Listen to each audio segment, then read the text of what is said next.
Hello viewers, খুবই গুরুত্বপূর্ণ একটি বিষয়। মানুষ যখন বেশি মাত্রায় ঘুমের ওষুধ খায়, তখন সেই মানুষটি মৃত্যুর কোলে ঢলে পড়ে। কি করে ঢলে পড়ছে? কেন ঢলে পড়ছে? তার প্রশ্নের উত্তর আমরা খুঁজব এই ভিডিওটিতে।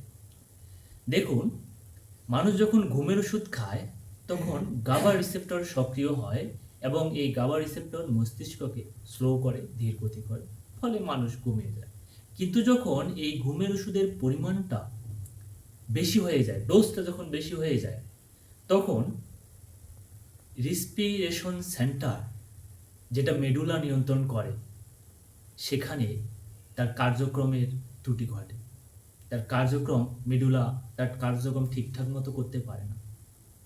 ফলে শ্বাস-প্রশ্বাস নিতে সমস্যা হয়।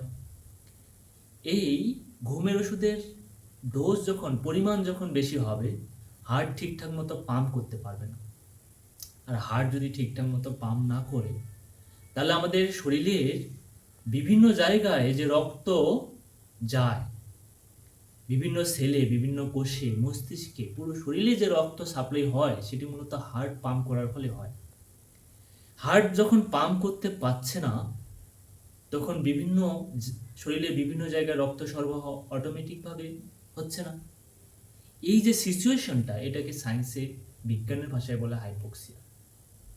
যখন বেশি মাত্রায় ঘুমের ওষুধ খাচ্ছে, রেসপিরেশন সেন্টার ঠিকমতো কাজ করছে না, ফলে শ্বাস নিতে তার কষ্ট হচ্ছে।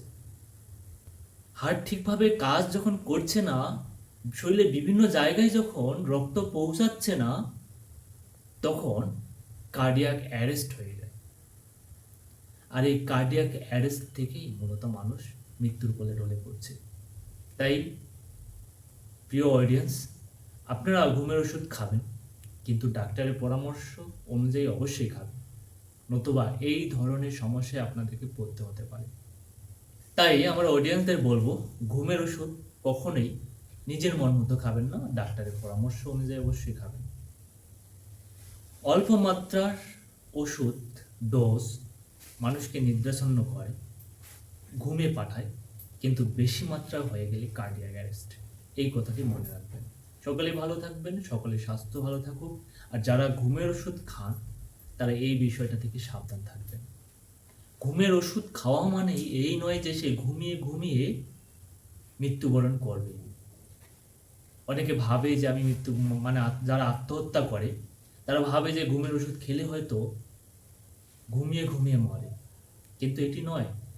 ঘুমের ওষুধ খেলে তার দম বন্ধ হয়ে, শ্বাস বন্ধ হয়ে গিয়ে সে মৃত্যুর কোলে ঢলে পড়ে। সকলে ভালো থাকবেন। ভিডিওটি ভালো লাগলে লাইক, শেয়ার এবং সাবস্ক্রাইব করবেন।